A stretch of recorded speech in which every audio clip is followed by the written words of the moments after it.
Oi, pessoal. Hoje a gente vai entrevistar a nutricionista Bianca Gonçalves. Ela é especialista na área de oncologia e nós vamos fazer algumas perguntas.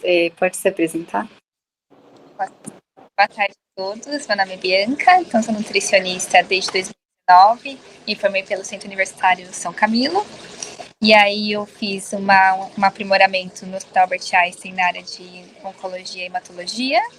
Fiz depois pós-graduação também pela São Camilo em oncologia também. E aí eu atualmente trabalho em alguns hospitais, já trabalhei no Sírio-Libanês, no Hospital Moriá, e hoje eu estou no Hospital da Rede Dor, no São Luís. Olá, Bianca, eu sou a Beatriz, e eu gostaria de saber o que te levou a escolher essa área. Ótimo, Beatriz. Então, quando eu comecei a minha parte em hospital, eu comecei a ter muito contato com os pacientes, né? E acabei me apegando a um paciente que ele estava nesse processo de oncologia e eu queria entender o porquê e o como que isso acontecia. Então, o que eu, como nutricionista, poderia estar ajudando esse paciente, né? Então, fui pensando nessas coisas, fui deliberando e eu falei, por que não tratar, né, dentro da doença, sendo o que eu consigo fazer, que é a minha alimentação. Então, eu consigo tratar esse paciente dentro da alimentação. Então, foi aí que eu comecei a estudar algumas doenças, gostei dessa área mais hospitalar e resolvi seguir na oncologia, que é uma área um pouco mais desafiadora, né? Não é uma área fácil, mas eu vi que dentro desse processo eu consegui aí estar trabalhando. Oi, eu sou a Cauane e eu gostaria de saber como é realizado a avaliação da saúde do paciente oncológico. Tá, então, para isso, Cauane, a gente tem uma avaliação que a gente chama de avaliação subjetiva. Então, com isso, a gente consegue entender um pouquinho desse paciente, tanto na parte mais da alimentação e a parte da psicologia. Então, esse paciente ele tem livre acesso para falar o que ele gostaria de falar, para saber como ele está. Então, fazemos algumas perguntas, sim, de praxe normal da nutrição, peso, altura, né? Se teve ou não perda de peso, quanto que esse paciente tem aí de quanto ele está conseguindo se alimentar, o que ele gosta, o que ele não gosta, mas a gente deixa bem aberto, né? Então, quando a gente fala de subjetiva, é o paciente que conduz a avaliação. A gente vai perguntando, ele vai respondendo, né? De uma forma mais humanizada, de uma forma mais tranquila. Perfeito. A minha segunda pergunta é qual a importância da dieta específica e a principal diferença presente quando o paciente é oncológico? Ótimo. Então, quando a gente fala do paciente oncológico, a gente tem as fases antes, né, do processo de câncer, durante e o prognóstico desse paciente. Então, é uma dieta muito individualizada. Eu tenho pacientes com quimioterapia, radioterapia, tem pacientes associados, né, então, que faz a cirurgia ou que depois continua o processo aí com a radioterapia. Então, trabalhar isso, a gente vai demandando aí por períodos, né? Então, qual que é a diferença? A diferença é realmente cuidado. É entender que esse paciente, em 30 dias, né, que normalmente é o período de retorno, ele pode ter muito viés, ele pode acabar prejudicando um processo, melhorando outro processo, ou após a quimioterapia ele descobriu outra coisa. Então, para isso, a gente precisa trabalhar processo por processo dentro do quadro daquele paciente, né? Então, se é um paciente mais idoso, também tem outras complicações ou outra forma de abordagem. Se é o paciente mais jovem, ele já consegue ter essa livre demanda, então ele consegue preparar a sua refeição de uma forma diferenciada, então a gente consegue incluir várias outras coisas. Então é isso, é o processo de ser individual na alimentação desse paciente. Entendi, muito obrigada. Agora eu vou te fazer umas perguntinhas e eu queria saber como o câncer e o processo do tratamento afetam a nutrição. Tá, então como que o tratamento? O tratamento é aquilo que eu falei agora, né? A gente tem aí a quimioterapia, a gente tem a radioterapia, a gente tem o processo da cirurgia. Então, quando eu pego um paciente que ele faz uma cirurgia, ele tem uma depressão proteica. Eu preciso recuperar o estado nutricional, eu preciso recuperar e ajudá-lo a cicatrizar. Então, aí eu vou ter uma dieta mais específica, mais rica em ômega 3, para atuar nesse processo de inflamação, evitar que esse paciente ele tenha uma deficiência, ou a sua imunidade também caia. Então, para isso, eu suplemento, coloco um pouco de ômega 3, trabalho um pouco da glutamina. Diferente de um paciente que ele vem nesse processo de quimioterapia, então pode ter, de repente, a boca seca, ele pode, dentro do ciclo dele de 21 dias desse processo de químio, desenvolver outras coisas, então desenvolver uma inapetência, uma depressão proteica, ele pode ter um intestino obstipado. Então, eu conseguir trabalhar toda a nutrição nesses processos individuais. Entendi. E como faz para melhorar a imunidade através da alimentação desse paciente? Ótimo, boa pergunta, Beatriz. Então, hoje a gente tem associado o ômega 3, tem associado a glutamina e também a questão da vitamina C. Então, tudo isso num acoplado, que a gente fala que é um shot, ele vem recuperando gradativamente a recuperação desse paciente oncológico. Então, são estudos que hoje dizem e são comprovados que tomando pela manhã esse paciente, tanto ele em quimioterapia, radioterapia ou cirúrgico, a gente consegue recuperar o estado imunológico. Lembrando que assim, se a gente pega um paciente que ele está em processo de quimioterapia, eu tenho que ter uma dieta isenta de produtos isenta de produtos com alimentos crus, né? Porque se eu tenho um alimento cru, ele é mal preparado, ele vai afetar o sistema imunológico desse meu paciente. Então, todos os cuidados do pré e do pós-preparo também. Entendi. Muito obrigada. E como é possível melhorar a imunidade através da alimentação nesse processo? Principalmente o uso da glutamina, né? Então, a gente tem estudos hoje que trazem a glutamina como um efeito benéfico para o paciente oncológico, além da vitamina C, que a gente sempre dá ele em efervescente, antes de qualquer refeição, sempre no café da manhã, e o ômega 3. O ômega 3 também, ele vem em estudos trazendo os benefícios do ômega 3, então a gente faz como se fosse um shotzinho, né? Entrega aí para ele a cúrcuma também, e que a gente utiliza, principalmente no processo inflamatório, ômega 3, a glutamina e a vitamina C. Ah, entendi. Muito obrigada. Imagina.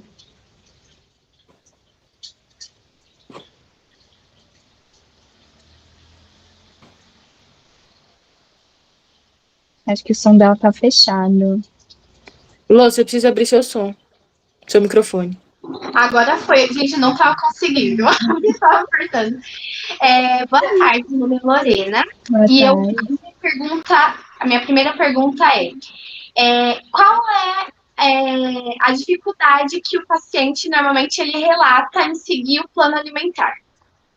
Perfeito, Lorena. Principalmente quando a gente tem aí a quimioterapia, a radioterapia. Então, quando o paciente ele inicia esse processo, a gente tem principalmente a xerostomia, que é um paciente que começa a ficar com a boca seca, tem a falta da produção da saliva, o paciente fica inapetente também, e a gente tem muitos casos de pacientes que eles acabam ficando com o intestino mais obstipado, intestino preso.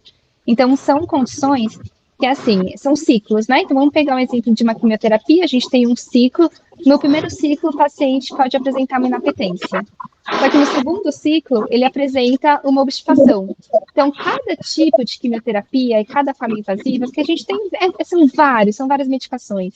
Então, eu tenho ciclos de 14, eu tenho ciclos de mensais. Então, cada processo, esse paciente ele vem apresentando aí um sintoma, tá? Tem paciente que passa pela quimioterapia, pela rádio, sem apresentar nenhum sintoma. Mas tem pacientes que são mais sensíveis, né? A gente pega principalmente paciente que ele é baixo peso. O paciente baixo peso, ele é mais suscetível a apresentar sintomas. Então, a gente vai lidando conforme eles vão apresentando. Então, trouxe pra gente um caso aí, por exemplo, de paciente que tá com essa boca seca, eu vou estimular a produção de saliva. Vou estimular alimentos com vitamina C, vou estimular alimentos mais cítricos para ver se consegue voltar. Então, cada processo a gente vai montando, são bem individualizados, a gente fala como se fosse umas recomendações, são recomendações de acordo com os ciclos que eles apresentam para a gente. Gente, eu parei, desculpa. Parece que é uma coisa, né? Tá ótimo. A minha segunda pergunta é quais são os riscos que são levantados para dar início a uma nutrição interal parenteral? Perfeito. Então, como que a gente inicia esse cuidado? Primeira coisa, se o paciente tem indicação, né? A dieta enteral, a gente oferece quando o sistema gastrointestinal desse paciente está íntegro, quando ele não tem um câncer nessa região, que a partir do ponto que eu tenho um câncer em região de estômago, de intestino, eu não posso passar uma sonda. Aquela sonda não vai fazer razão de estar ali. Para isso, eu vou precisar iniciar um processo de parenteral. Só que lembrando que quando eu tenho uma parenteral, eu tenho totalmente atrofia dessa região, que também não é benéfico. Então, eu tenho que trabalhar várias vertentes. Será que esse meu paciente com a dieta parenteral, para eu fazer a melhor absorção de proteína, de caloria, eu consigo acrescentar um suplemento via oral? Se eu conseguir acrescentar, perfeito. Pode ser que essa ingestão dele não seja 100%, mas eu já estou estimulando, eu já estou tentando com que ele não tenha essa atrofia. Então, pacientes que a gente sempre vai tentar a dieta, a VO primeiro, né, por boca, não deu certo, estou com uma baixa aceitação, uma aceitação de menos de 70% em 3 dias, aí eu já vou iniciar a minha enteral. Meu paciente tem condições de manter enteral? Tá tranquilo? Ótimo. E aí, aos poucos, eu vou tentando desmamar. Porque a ideia é que esse paciente fique com uma dieta enteral no máximo até 30 dias. Mas que isso a gente precisa tentar estimular que ele volte para a VO. Tá bom? E a parenteral a gente usa em último caso se realmente a gente tiver comprometimento na questão gastrointestinal mesmo. Tá bom, muito obrigada. Imagina.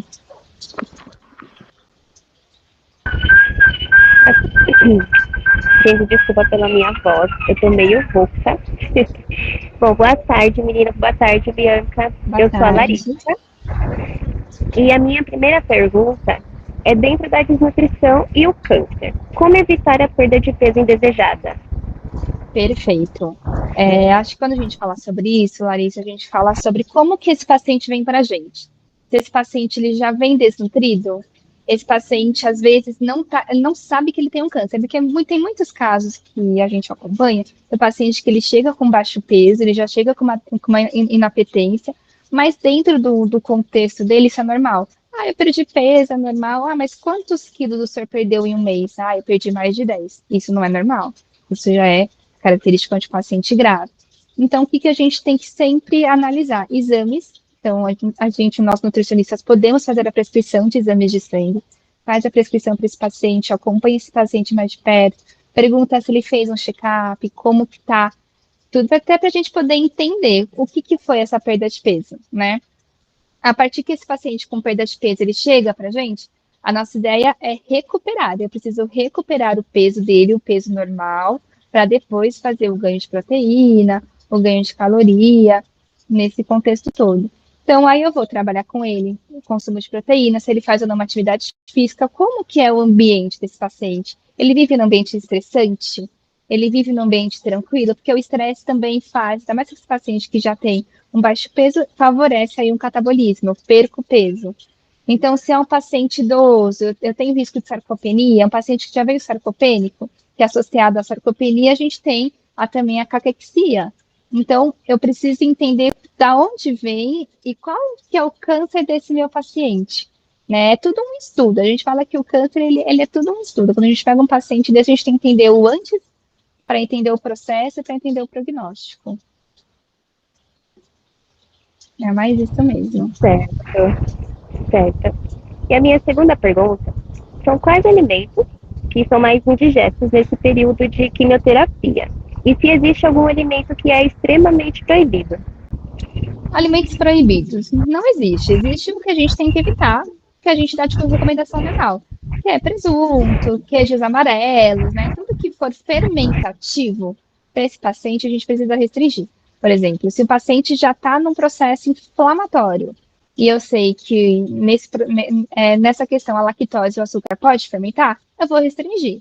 Né? Então, o que a gente tem que entender é o acompanhamento. Eu não posso chegar para meu paciente com câncer e falar assim, a partir de hoje, você não vai tomar leite, você não vai comer açúcar, você não vai comer nada com farinha branca. Não. Eu preciso entender o porquê que eu estou tirando. E aquele paciente tem que entender também o porquê que a nutricionista está recomendando isso.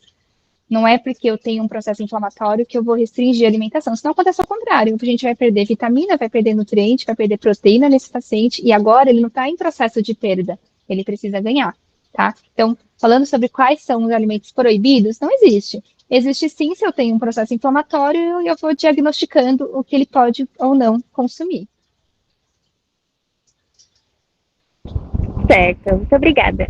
Imagina. Oi, meninas. Oi, Bianca. Olá. Meu nome é Juliana. E eu queria saber se durante o processo de tratamento é necessário algum tipo de suplementação de vitaminas e minerais. A gente sempre suplementa, até pela questão que esse paciente ele já tem uma má absorção, principalmente de complexos vitamínicos, então a gente coloca complexo de A, Z também. Se esse paciente ele vem com uma inapetência, eu posso iniciar também com Cobavital, que é um complexo B também para estimular o apetite desse paciente. O ômega 3, que é muito importante, que combate esse processo inflamatório, e a glutamina também associada à vitamina C, para melhorar o sistema imunológico desse paciente, né? É igual eu comentei com vocês, se a gente tem um paciente que está em processo de quimioterapia, o sistema imunológico ele vai caindo, ele está sendo exigido demais.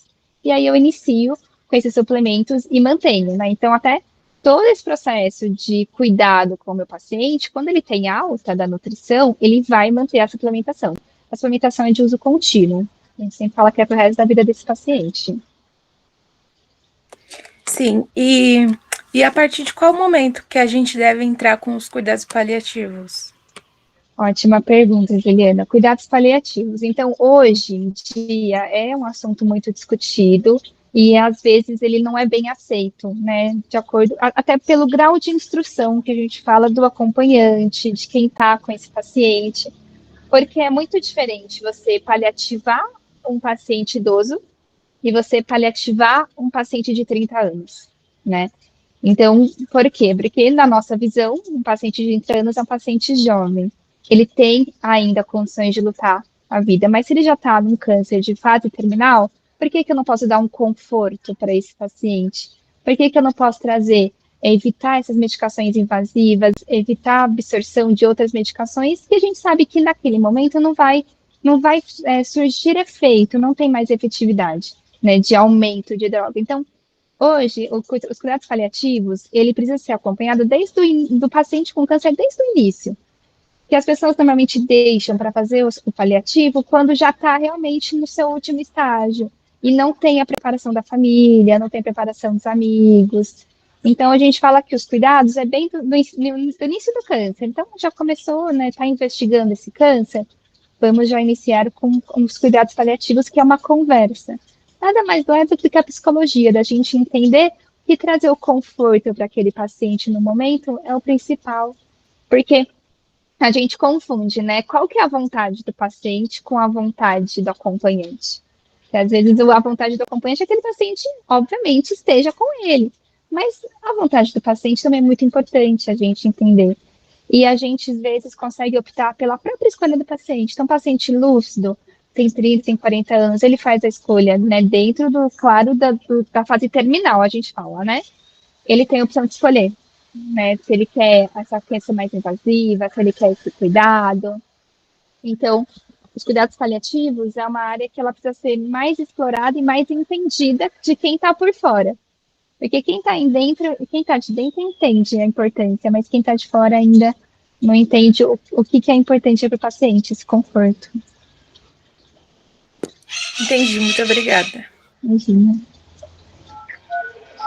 Olá, meninas. Prazer, Bianca.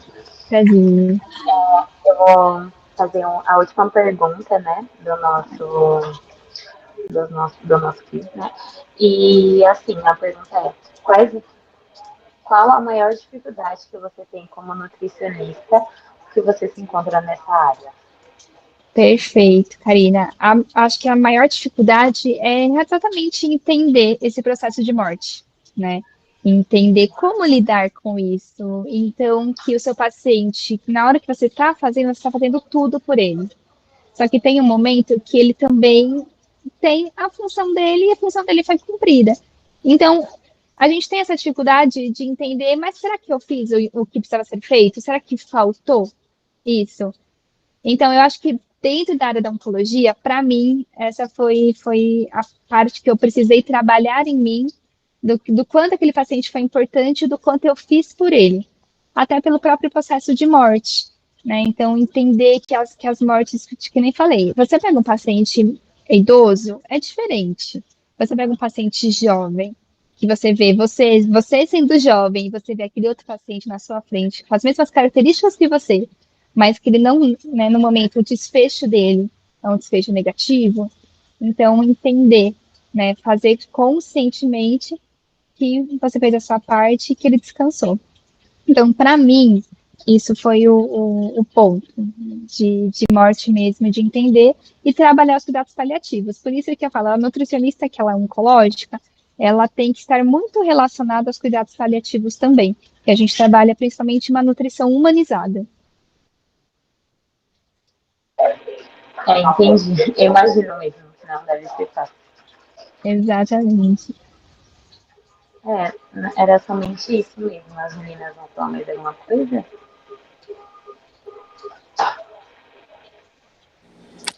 Agradecer pela Bianca ter aceito, né?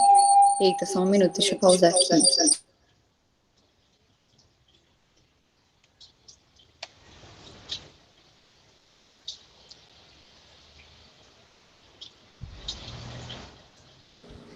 Depois a gente edita. Claro. Gostaria de agradecer a Bianca, né, por ter se disponibilizado a ajudar a gente com esse trabalho, com essa entrevista. Exatamente. E muitos conhecimentos, né? Que bom, meninas. Feliz aí de poder fazer Muito parte. obrigada. Assim. Imagina, fazer parte de todo esse processo aí de vocês. Então, obrigada, Bianca. Foi muito bom o conhecimento que a gente adquiriu e muito bom pela sua presença também. Que bom, gente. Obrigada, eu que agradeço a oportunidade aí de estar com vocês. Mais alguém quer falar alguma coisa? Acho que era isso mesmo. Não? Tá Só bom. agradecer. Só agradecer mesmo. Tá bom, meninas. Obrigada, Pelo viu? tempo. Obrigada, que agradeço. Obrigada, meninas. Bom dia para vocês, então, tá bom? Igualmente. Pra você também. Tchau. Tchau. Tchau. Tchau.